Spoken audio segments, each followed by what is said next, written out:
Hey, welcome back. Chesky from Y&I Recording Academy, and today we're talking about doubling or layering, and today I'm going to be looking at vocals in specific.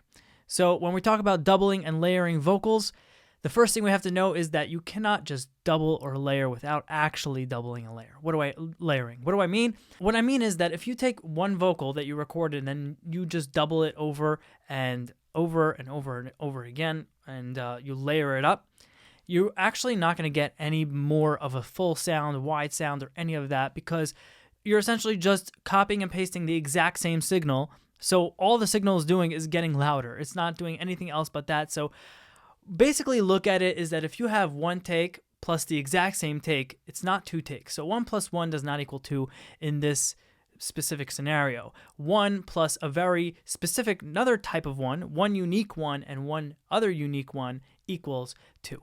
So what do I mean by that? I mean that if you record one take and then you record another take, each take is unique and they will actually make a stereo sound or a double sound or a layered sound. Now, why does this work if you do it actually, but not if you just copy and paste on the computer? Well, the simple fact of the matter is that humans are not perfect. Humans cannot sing the exact same part again perfectly over exactly the same. So therefore, those tiny discrepancies, those little minute differences in the two takes will end up being highlighted subconsciously, obviously, and that's what's going to make the sound separated and more like a layer. Whereas if the computer did it, the computer can actually duplicate the sound exactly the same. And if that is the case, if the sound is duplicated exactly the same, and there's no difference between the two, you're not going to get any sort of discrepancies or layering effect. So human error in this case, in vocals, is actually, it's not really error, it's just humanization is very useful and comes into play a lot. So when you're trying to layer vocals, you want to just re-record over and over. Let me show you in Pro Tools what do I mean. So if I have vocal number 1, I have this little part over here in the bridge. I'm going to show you what it sounds like now.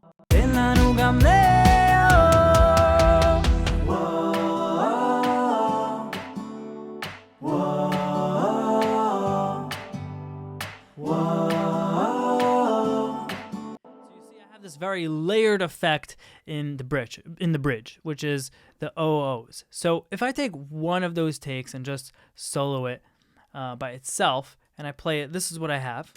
Whoa, whoa, whoa. Now if I take this exact same take and I just copy it down a track, so I'm layering now, you'll see that all my signal did was get louder, and I didn't get any sort of effect that I'm looking for, any sort of width or layering at all. Whoa, whoa, whoa, whoa. So you see, when I just unsolo the second one, all I'm getting is it being a quieter signal. I'm not losing any width. I'm not losing any layering at all. Whereas if I actually re-recorded the take 3 or 4 times, which I did do in this case, so I'm going to pull up those takes. So I'll layer them up as we go. So I'll start with 1. Whoa.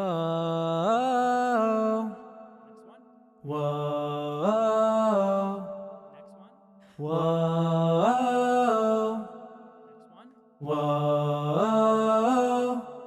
And you can hear, every time I add another take, you hear actually something else being brought to the table. And I can't exactly tell you what that is because I did technically sing it the exact same way that I wanted. Those little discrepancies, those little human discrepancies in between each take, from take to take, ends up bringing out that layer effect and that width that we're looking for. And now that I have all these 4 takes, I can pan them left and right to get even more width, to get a width throughout the stereo field, and I'll get some discrepancies over here, some discrepancies over here, and it will make that really wide sound. Whereas if I just had one signal, there would not be any discrepancies. Nothing would even happen if I pan them left and right, because the same signal is here and here. But when I put one signal here and a different signal here, 2 unique signals, the little differences will end up getting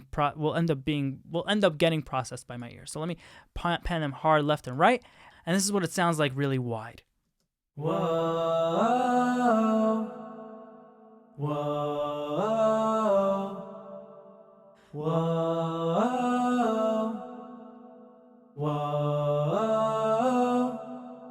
did this for the next two parts. I did a one harmony part and another harmony part, and I did some layers on those. And if I layer it up, I keep layering it up, meaning when I say layering, I mean actually re-recording, I'll actually get an entire, like a really layered sound, the layered sound that I'm looking for. Whoa, whoa. Now, let's say for some reason you're in a position where you cannot re-record the parts that you want to re-record. I don't know, the client is out of town, or the client can't even get one similar half take, so then you're out of luck. So the short answer is that you are kind of out of luck. You can't really, make a doubled sound, but you could cheat a little bit. So what do I mean? You could try to recreate some of those discrepancies with the computer. Now, it will not sound, just know that it will not sound nearly as good as if you actually re-recorded them. But if you have to, this is what I would do. Go ahead and copy it down. And the first discrepancy that we can do is timing. So let's nudge over the entire thing just ever so slightly. Okay, so now we already got a difference between the two. Now again, the timing is perfectly off. So meaning it's off by just a little bit. So again, it's not going to be as good as if the human did this, which is every single timing is like not throughout the entire take. The timing is not perfect. So that's one discrepancy. Another discrepancy you could do is pitch alter it. So you can go to sound shifter pitch and just pitch this up a couple cents, and you can pitch the other one down a couple cents so you don't sound like you're out of tune.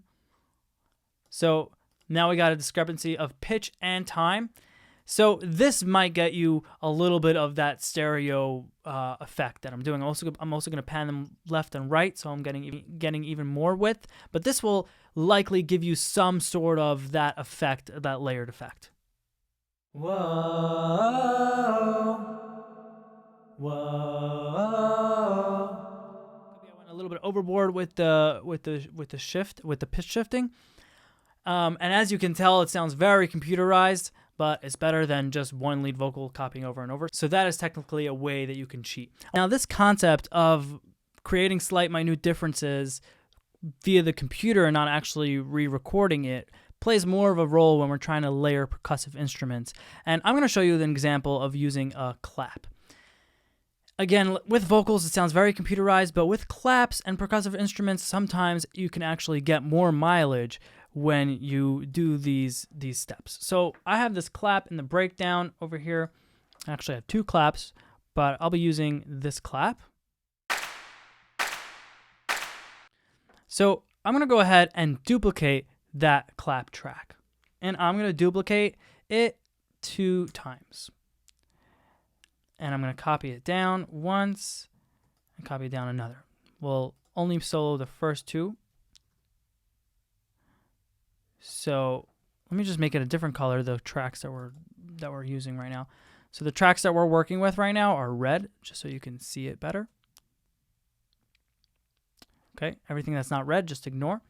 So I'm going to go ahead and actually flam these out. So I'm going to move this over to the right. So when the clap happens, the next clap happens a little bit later, like I just showed you with the vocal, but over here it will actually sound good, or better than it did with the vocal. Maybe that's too much, but you definitely are getting that width. I'm gonna go ahead and move this one over also, the third one, and then I'm gonna pan each one hard left and right.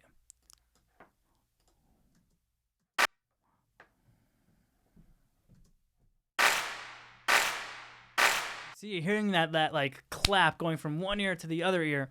So you can stop there, or you can keep going. So I like to add a little bit of formant. So I'll go to Little Altar Boy, and you can do this with auto-tune as well. And I'll formant this one up, and I'll formant this one down. That might not be enough formant. Let's see. Let's play it by itself. Let's formant up. Let's play this one now. Bring it down. And then playing it with the original.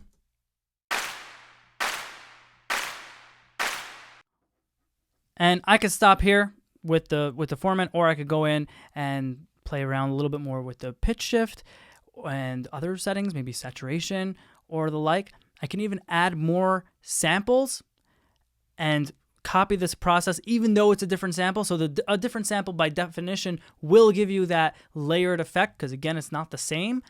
But a lot of times, even when I'm layering different samples together, I still want them to be a little bit off, or a little bit formatted, a little bit, not exactly perfect. This way I get even more width. So that's how to layer sounds. What is layering? The bottom line is that layering has got to have signals on one on top of each other that have slight, minute differences. In vocals, we love to just re-record them because it just ends up sounding the best, and I just showed you a different example with some percussive elements. So that's layering in a nutshell. Drop a comment below if these techniques are helpful for you, or if you know of any different techniques, or you already use these techniques. Also, let me know what you think my next videos should be covering, because I want to cover what you want me to cover. So drop a comment below and let me know what you think my upcoming videos should be covering, and I will do my best to do so. One last thing before I go, if you want a home studio gear guide, meaning you don't know what to buy to start a home studio, or you're not sure what to upgrade for your home studio, and you have a budget, I've got you covered. I put together an entire home studio gear guide, so you can just download that, go to your budget, see what you need, and just purchase right directly from there. Until next time, see you then.